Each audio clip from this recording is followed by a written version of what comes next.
గారు పరమజ్యోతమ్మ గారి వాక్య సందేశాన్ని అందిస్తారు. దయచేసి అందరూ కూడా డిసిప్లిన్గా ఉండవలసిందిగా మనం చేస్తున్నాం.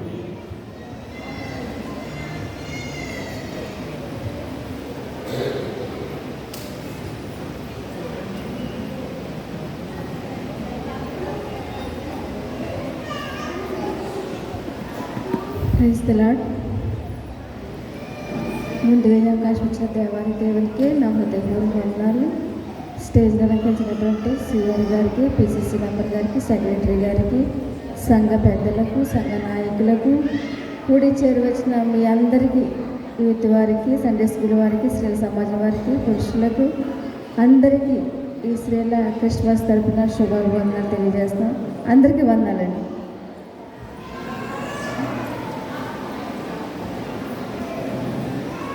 మరి చక్కగా ఈ శ్రీ క్రిస్మస్ మనం అందరం కూడా పోయిన సంవత్సరం ఎలాగా జరిగించుకున్నాము, ఈ సంవత్సరం అంతకంటే బాగా జరిగించుకుంటున్నాము.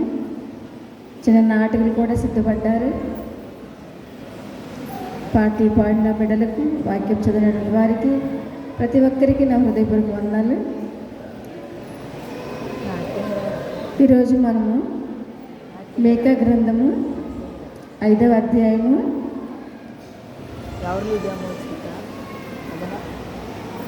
2 నుంచి మనం చూసినట్లయితే 2వ వచనం నుంచి, బెత్లెహేము ఎఫ్రతా యూదా వారి కుటుంబంలో నీవు స్వల్ప గ్రామమైనను నా కొరకు ఇశ్రాయేలు నేలపోవాడు నీలో నుండి వచ్చును. పురాతన కాలం మొదలుకొని శాశ్వత కాలము ఆయన ప్రత్యక్షమగుచుండెను. కాబట్టి ప్రసవమగు స్త్రీ పిల్లలు కను వరకు ఆయన వారిని అప్పగించును.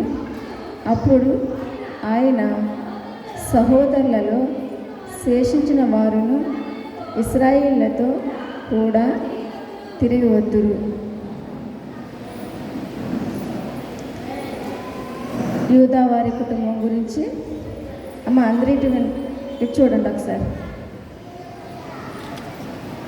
యూదా వారి కుటుంబం గురించి, యేసుక్రీస్తు వంశావళిలో ఉన్నటువంటి స్త్రీల గురించి కొద్ది నిమిషాలు మనం ధ్యానం చేద్దాం. ఇక్కడ యూదా వారి కుటుంబంలో నీవు స్వల్ప గ్రామమైనను నా కొరకు ఇశ్రాయేలు నేలపోవాడు నీలో నుండి వచ్చును. పురాతన కాలం మొదలుకొని శాశ్వత కాలం ఆయన ప్రత్యక్షమగుచుండెను. ఇక్కడ యూదా వారి కుటుంబం గురించి, వారిలో నుండి వచ్చినటువంటి స్త్రీలను, వారి యొక్క వంశమును బట్టి దేవాతి దేవుడు ఎలాగైతే కుమారుడిగా జన్మించాడు అన్నది కొద్ది నిమిషాలు మనము ధ్యానం చేసుకున్నాం. కనుక ఇక్కడ యూదా వారి కుటుంబంలో స్వల్ప గ్రామము అని చెప్పబడుతుంది. ఇక్కడ మనం చూసుకున్నట్లయితే మత్తయి సువార్త 1వ అధ్యాయము 5వ వచనం. మత్తయి సువార్త 1వ అధ్యాయము 5వ వచనం. నయస్సోను సల్మాను కనెను, సల్మాను రాహాబు నందు బోయాజును కనెను, బోయాజు రూతు నందు ఒబేదెదును కనెను, ఒబేదు యెషయిని కనెను. చాలండి. ఇక్కడ వంశావళి ఏంటండి? ఇది చివరినున్నవారు, లాస్ట్ ఉన్నవారు. వంశావళిలో చేర్చబడినటువంటి స్త్రీల జీవితం గురించి కొద్ది నిమిషాలే, మనకు సమయం లేదు కాబట్టి. క్రీస్తులో చేర్చబడినటువంటి వారు, యేసుక్రీస్తు వంశావళిలో చేర్చబడినటువంటి వారు నయస్సును సల్మాను కనెను, సల్మాను రాహాబు నందు బోయాజును కనెను, బోయాజు రూతు నందు ఒబేదేదును కనెను, ఒబేదు యెషయిని కనెను. ఇక్కడ దేవుని యొక్క కృపలో ఉన్నటువంటి స్త్రీలను మనం జ్ఞాపకం చేసుకున్నాం. వంశావళిలో చేర్చబడినటువంటి వారి జీవితము, వారి ప్రణాళికలు దేవుని పట్ల ఏమై ఉన్నవి అన్నది మనం ధ్యానం చేసుకుంటే, ఇక్కడ నీతిమంతురాలైన తామారు గురించి మనం జ్ఞాపకం చేసుకుంటున్నాం. స్త్రీల క్రిస్మస్ కదండి మరి. కనుక నీతిమంతురాలైన తామారు మనం జ్ఞాపకం చేసుకున్నాం. ఆదికాండము 38వ అధ్యాయము 26వ వచనం. ఆదికాండము 38వ అధ్యాయము 26వ వచనం. యూదా తన జ్యేష్ఠ 3వ వచనం చూడండి ఒకసారి. యూదా వాటిని గుర్తుపట్టి నేను నా కుమారుడైన ఆమెకు ఇయ్యలేదు కనుక ఆమె నాకంటే నీతిమంతురాలని చెప్పి చాలండి. ఇక్కడ నీతిమంతురాలైన తామారు అని తన మామగారే సర్టిఫికేట్ ఇవ్వడం జరిగింది. తామారు గురించి ప్రతి ఒక్కరికి తెలుసు కదండి, వెనకాల వారు తెలుసు కదా అమ్మా. తామారు గురించి తెలుసు కదా, తెలుసు కనుక దాన్ని మనం అంత వివరంగా ఏమీ చెప్పుకోదగినదే కాదు. కనుక దేవుని ఉద్దేశంలో తాను కనిగినటువంటి బిడ్డల గురించి ఇక్కడ మాట్లాడుకుంటున్నాం. యూదా తామారు నందు పెరేసును జెరహును కనెను అని చెప్పబడుతుంది. కనుక పెరేసు అనగా పగులు అని ఇక్కడ చెప్పబడుతుంది, సందు చేసుకుని రావటము అని.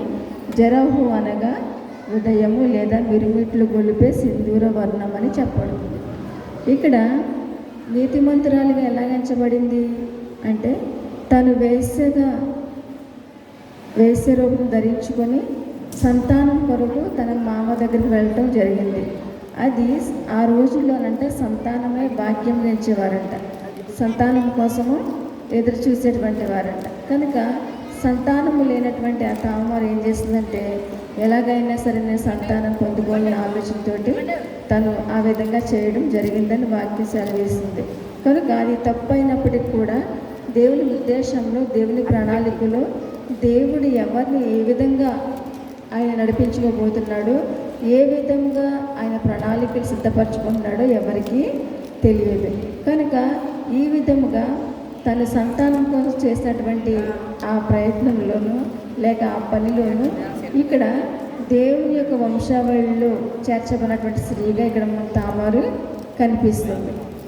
ఏదో ఒక బయటికి వెళ్ళిపోయే అవకాశం ఉన్నా కూడా ఆమె ధర్మశాస్త్ర ప్రకారం ఏదైతే చేయాలో అది చేయడానికి మావగా నిరాకరించడం వలన తను ఆ విధంగా వేశ్య రూపం దాల్చి ఈ విధమైన ఆలోచన కలిగి నిర్ణయం తీసుకుందని వాక్యం సెలవిస్తుంది. కనుక అయినప్పటికీ కూడా తను వ్యభిచారిణిగా ముద్రపడకుండా ఉండటానికి తన మామ దగ్గర తీసుకున్నటువంటి ముద్రలు ఆమె దాచిపెట్టి సమయం వచ్చినప్పుడు వాటిని నలుగురి ఎదుట పెట్టడం జరిగింది. కనుక నేను చేయవలసినటువంటి ధర్మం నేను చేయలేదు కాబట్టి తను నీతిమంతురాలని తన సొంత మామగారు సాక్ష్యము ఇవ్వటం జరిగింది.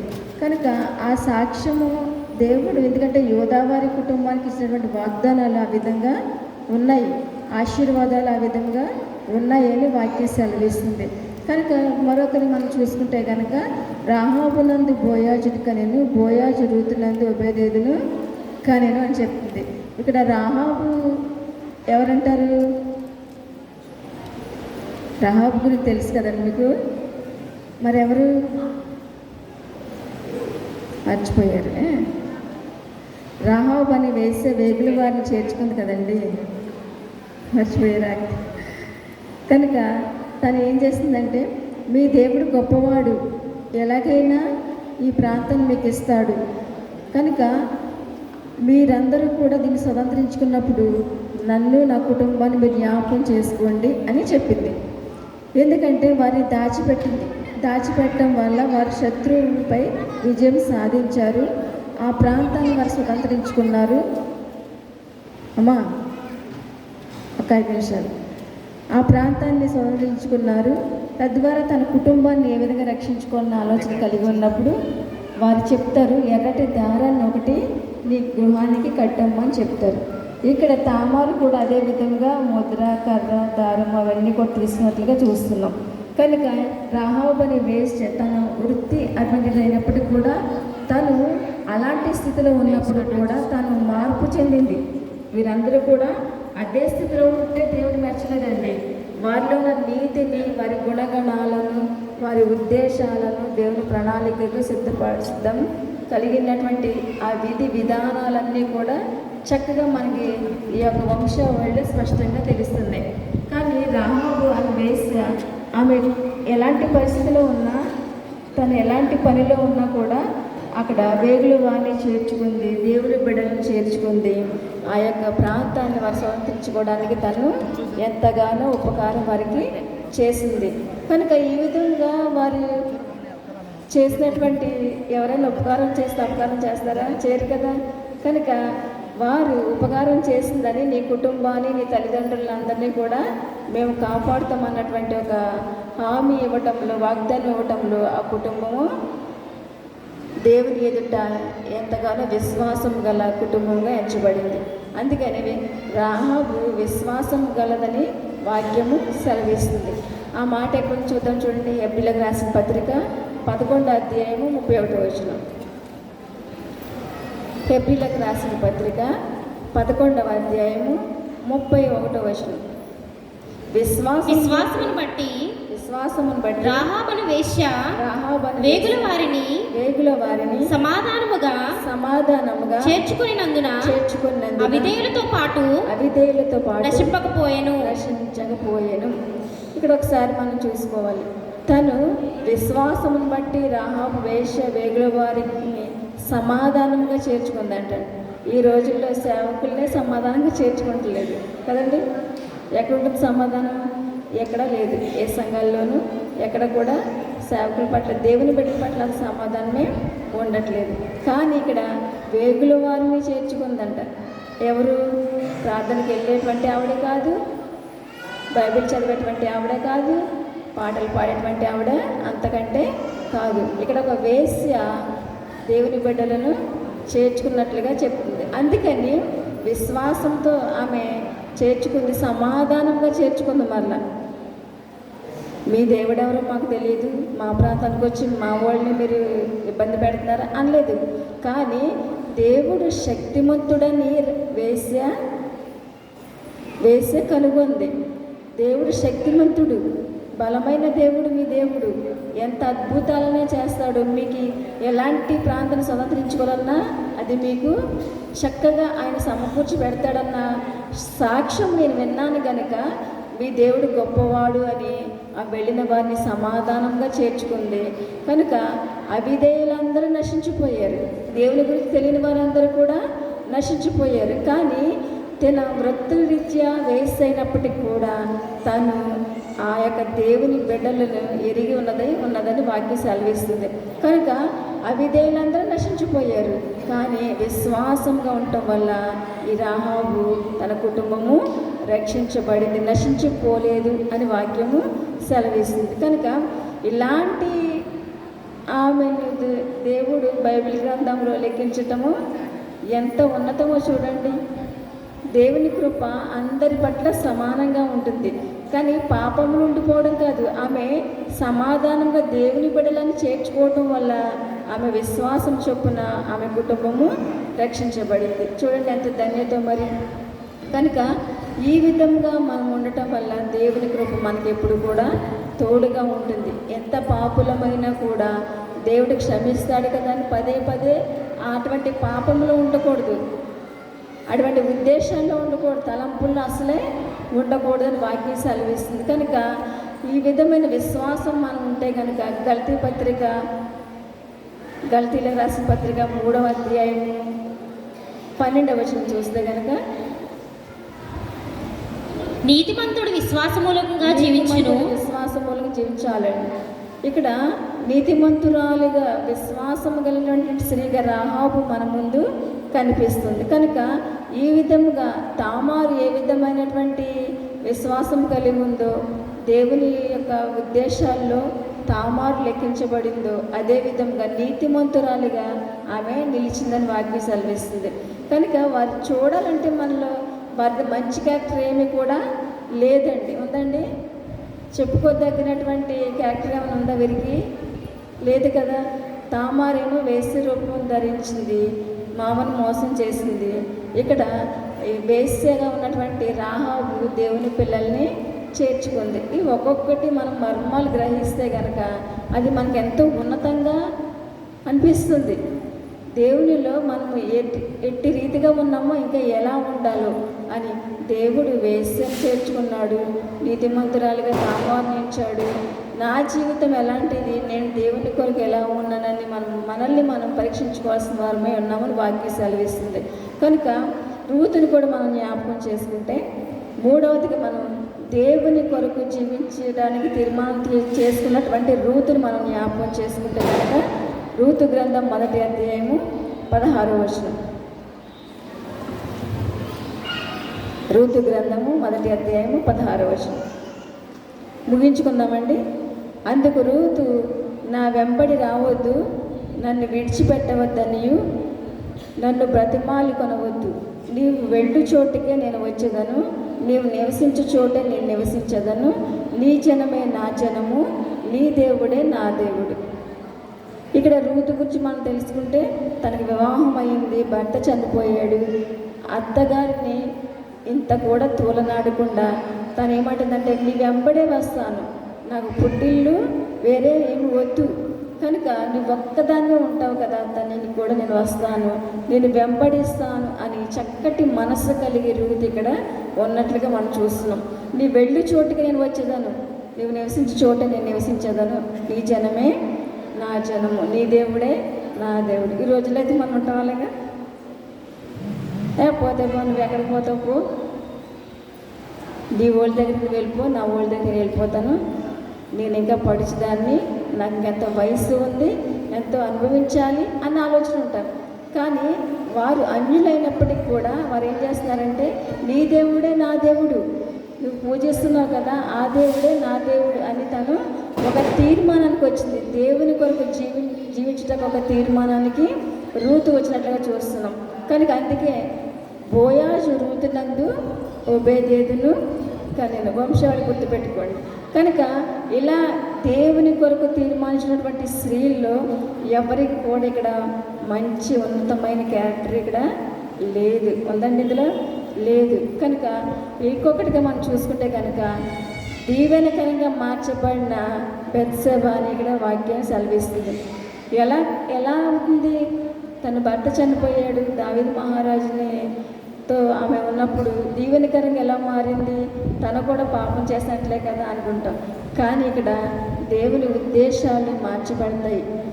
వారు పాపంలో పుట్టినటువంటి బిడ్డ చనిపోయాడు, తర్వాత మళ్ళీ దేవుడు వారిని పరిశుద్ధపరిచినట్లుగా పవిత్రపరిచినట్లుగా ఆయన సంకల్పము ఏమై ఉన్నదో ఎవరికి కూడా తెలియదు. స్త్రీ జీవితాలు ఇన్ని విధాలుగా ఉన్నాయి, ఒక్కొక్కరు ఒక్కొక్క విధంగా ఉన్నారు.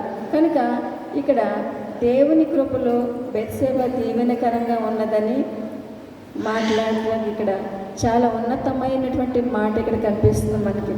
కనుక దేవుని ఓబేదేదు యెష్షయిని కనెను. యెష్షయి మొదటి నుంచి ఏమొచ్చిందంటే చిగురు, ఆ చిగురు యేసుక్రీస్తు ప్రభువారు. కనుక ఈ విధంగా దేవుని కృపలో ఎంతమంది స్త్రీలు, 9 స్త్రీలు మనకు కనిపిస్తున్నారు కదా.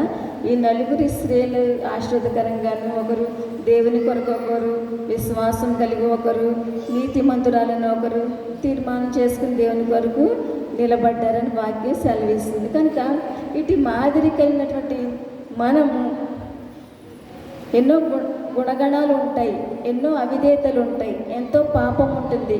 అవన్నీ కూడా మనకి కళ్ళకు కట్టొచ్చినట్టు కనిపిస్తూ ఉంటాయి. ఎప్పుడంటే దేవుని ఎదుట ప్రార్థించినప్పుడు పాపములన్నీ మనకి స్పష్టంగా కనిపిస్తాయి. వీరందరూ కూడా పాపం చేసినా కూడా దేవునిలో విశ్వాసం కలిగి ఉన్నారు, తీర్మానం కలిగి ఉన్నారు, బలము కలిగి ఉన్నారు, విధేయత కలిగి ఉన్నారని వాక్యము సెలవిస్తుంది. కనుక నిజముగా క్రైస్తవ్యం జీవితం జీవించేటువంటి మనము ఏ విధంగా ఉన్నాము, వీరిలో అన్యులు ఉన్నారు, పాప మాట్లాడకండి, వీరిలో అన్యులు కూడా ఉన్నారు అని వాక్యం సెలవిస్తుంది. కనుక ఇటు జీవితాలు కలిగినటువంటి వారి తరతరాలు అలా గడుస్తున్నప్పుడు కూడా వారిని దేవుని ఉన్నతమైన కృపలో ఏ విధముగా వారిని పరిశుద్ధపరచడం ప్రణాళికలు సిద్ధపరచుకుంటూ వచ్చి పాత నిబంధన గ్రంథంలో ఏం చెప్పబడింది, ఇదిగో కన్య గర్భవతి అయి కుమారుని కనును అని చెప్పబడింది. అక్కడైతే పేరు ప్రస్తావించబడలేదు, మరియా అని ఏమి చెప్పలేదు కదా. క్రొత్త నిబంధనకు వచ్చేసరికి ఇదిగో మరియా అని దూత పలికింది. ఆ కన్యక పేరు మరియా అని కూడా చెప్పబడింది. ఇక్కడ వారితోటి మరియ తల్లికి పోలిక కాదు, కానీ యోధా వారి కుటుంబాన్ని దేవుడు ఆశీర్వదించబడిన మీదట ఈ స్త్రీలకు అంత ఘనత వచ్చింది. అంతేనండి, వీరు వారి బిడ్డలు కావడం వల్ల కాదు, దేవుడు వారిని ఏర్పరచుకోవడం వల్ల ఇంత ఘనత వచ్చింది. అంతేగాని మేము గనులము, మనము గనులమని అనుకో, దేవుడు మనల్ని ఏర్పరచుకున్నాడు కాబట్టే మనకి ఈ ఘనత. అంతేగాని మనం దేవునిలో ఉంటూ లోకానుసారమైన ఆలోచన చేస్తూ ఉంటే కనుక ఇందులో ఉన్నటువంటి వేశ్యలాగా తామారులాగా ఇలాగ రూతులాగా ఇలా ఉంటూ దేవునిలో తీర్మానం లేకుండా ఉన్నామనుకోండి, ఇవి సాధ్యపడతాయా? సాధ్యపడవు. కనుక దేవుని ఆశీర్వాదాలు పొందుకోవడానికి ఇక్కడ ఏం పెట్టి మనం స్త్రీలలో నీవు అది కనపడుకుని గొడవలు కట్టేశారు, స్త్రీలలో నీవు ఆశీర్వాదం పొందినదానిగా ఉండాలి. కనుక ఇక్కడ స్త్రీలు ఆశీర్వాదం పొందుకున్నారు. వారి యొక్క క్రీస్తు వంశావళిలో వారి పేర్లు చేర్చబడ్డాయి. అంతకంటే పవిత్రులైనటువంటి మరియ తల్లి మన ముందు ఉంటుంది.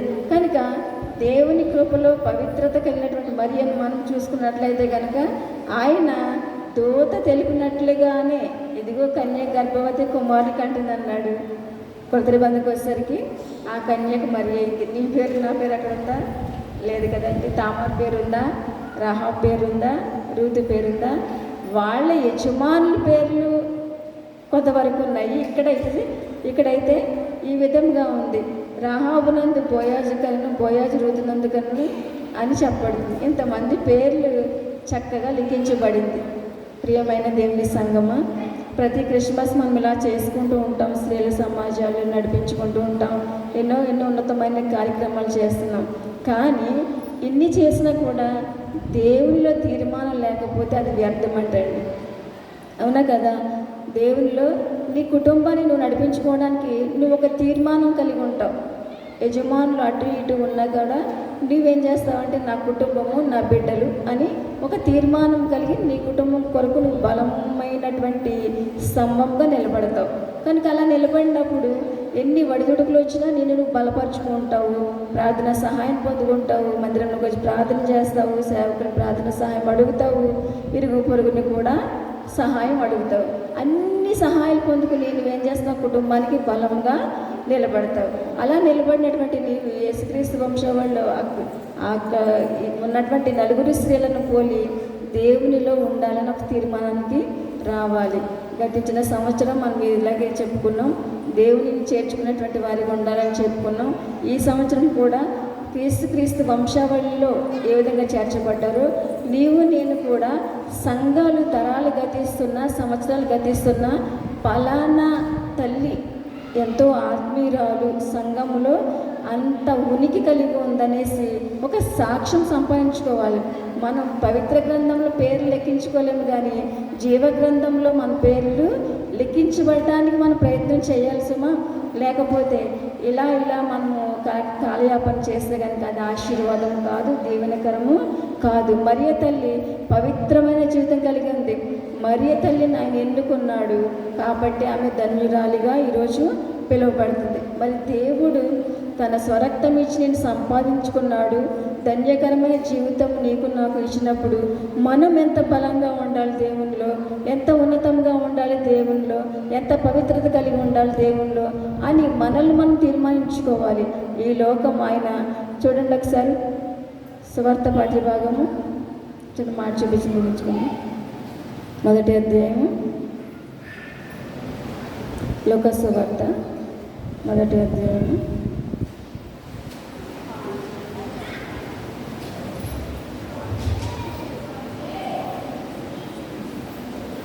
33వ వచనం. ఆయన యాకోబు వంశస్థులను యుగయుగములు ఏలును. ఆయన రాజ్యము అంతము లేనిదై ఉండునని ఆమెతో చెప్పాను. ఆయన చాలండి. ఇక్కడ యాకోబు వంశస్థులను యుగయుగములు ఏలును, ఆయన రాజ్యం అంతం లేనిదై ఉండు. ఆయన రాజ్యంలోనికి మనం మొదటిగానే చెప్పుకుంటే కనుక ఆధ్యాత్మిక పాపం మళ్ళీ మొదటికి వెళ్తే మళ్ళీ టైం ఎక్కువ అవుతుంది. కనుక ఆయన రాజ్యము యుగయుగములు ఉంటుంది. ఈ లోకంలో మనమందరం కూడా దేవుడిచ్చేటువంటి ఆ గొప్ప ధన్యతను పోగొట్టుకుంటున్నాం. ఎందుకంటే ఆధ్యాత్మిక పాపం వల్ల వచ్చే జీతము మరణం అని మనకు తెలుసు. అయినా కూడా ఆధ్యాత్మికము చేస్తూనే ఉంటాం కదా. కనుక ఇలా కాకుండా ఆయన యుగ యుగాలు ఏళ్తాడు అని చెప్పినప్పుడు ఈ లోక రాజ్యాన్ని ఏలటం కాదు, ఆయన భుజముల మీద ఏముంది? రాజ్యభారం ఉంది.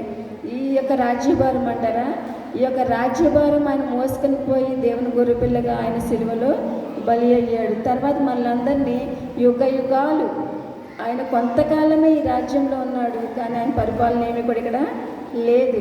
కనుక యుగ యుగాలు ఆ రాజ్యంలో మనల్ని స్థాపించడానికి మనలందరినీ కూడా యేసుక్రీస్తు వంశావళి చేర్చబడిన శ్రేల వలె జీవ గ్రంథంలో మన అందరి పేర్లు లిఖించుకోవడానికి మనం ఆత్మీయ జీవితం ముందుకు కొనసాగించాలని వాక్యము సెలవిస్తుంది. మరి కనుక వాక్యం ఇచ్చిన మనము ఒక తీర్మానానికి రావాలి. నూతన సంవత్సరానికి అడుగు పెడుతున్నాం కదా, ప్రభువా నేను కూడా తీర్మానం చేసుకోవాలి, దేవుని కొరకు జీవించేటువంటి స్త్రీగా, నీ కొరకు ఆశీర్వాదం పొందేటువంటి స్త్రీగా, మరియ తల్లి వల్లే పవిత్రమైన హృదయం కలిగి నేను ఉండాలి అని ఒక తీర్మానానికి రావాలి తప్ప తీర్మానం లేకుండా ఏది కూడా సంకల్పం ఉండాలండి. సంకల్పం ఉంటేనే మనం ఏదైనా సాధించగలుగుతాము. ఇది క్యాజువాలిటీగా తీసుకుంటే ఏమీ కూడా ఉండదని వాక్యం సెలవిస్తుంది. కనుక ఈ క్రీస్తు వంశావళి చేర్చబడిన స్త్రీల జీవితాన్ని మనం మాదిరిగా క్లుప్తంగా తీసుకున్నాము. కనుక యోధా సంతానం అంతటికి దేవుడిచ్చిన వాగ్దానము, యాకోబు వంశస్థులందరినీ కూడా దేవుడు ఆశ్రయించే విధానము, యుగ యుగాలు కూడా ఆయనతో ఉండి పరామర్శించే భాగ్యం మనకి ఇచ్చాడండి.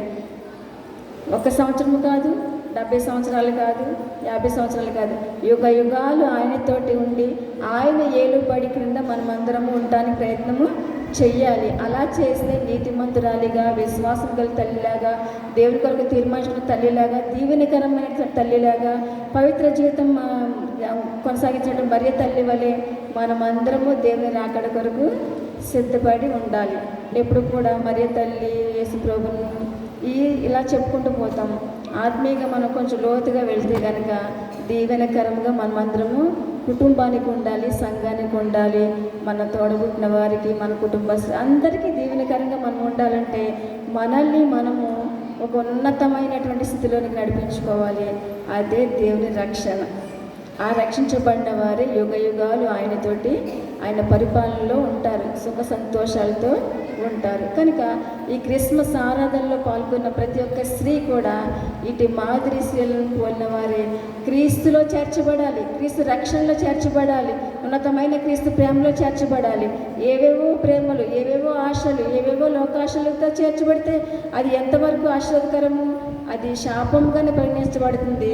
మన కుటుంబం పతనం అవటానికే తప్ప మనకేమీ లాభమేమీ ఉండదు. కనుక నీకు ఆశీర్వించబడిన స్త్రీగా మారితే కనుక నీ కుటుంబము తరతరాలు కూడా, యుగ యుగాలు కూడా దేవుని ఆశీర్వాదకరంగా జీవించడానికి ప్రభువు ఈ క్రిస్మస్ ఆరాధనలో పరిశుద్ధాత్మ దేవుడిగా మన మధ్య ఉండి మన పాపమే జీవితం ఏదైనప్పటికీ కూడా బెత్షెబలాగున్నామా, తామారులాగున్నామా, రహాబులాగున్నామా, ఏ విధంగా రూతులాగున్నామా, ఎవ్వరిలాగున్నా సరే సమరయ స్త్రీని కరుణతో బ్రోచిన దేవుడు రాత్రికాల సమయంలో నిన్ను నన్ను బ్రోచి విడవక ఎడతెగక ఆయన ప్రేమిస్తూనే ఉంటాడు.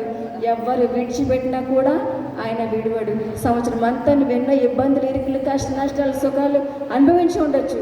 నూతన సంవత్సరానికి అడుగు పెడుతున్నావు కాబట్టి నూతనమైన తీర్మానంతో ఒక ఆశీర్వాదం పొందినటువంటి శ్రేవలే నిన్ను మలుచుకో, దేవుణ్ణి ఉన్నతంగా అందరికీ చూపించు. అట్టి పవిత్రమైన హృదయం పరిశుద్ధాత్మ దేవుడు మనకు అందరికీ అనుగ్రహించును గాక. ఆమేన్.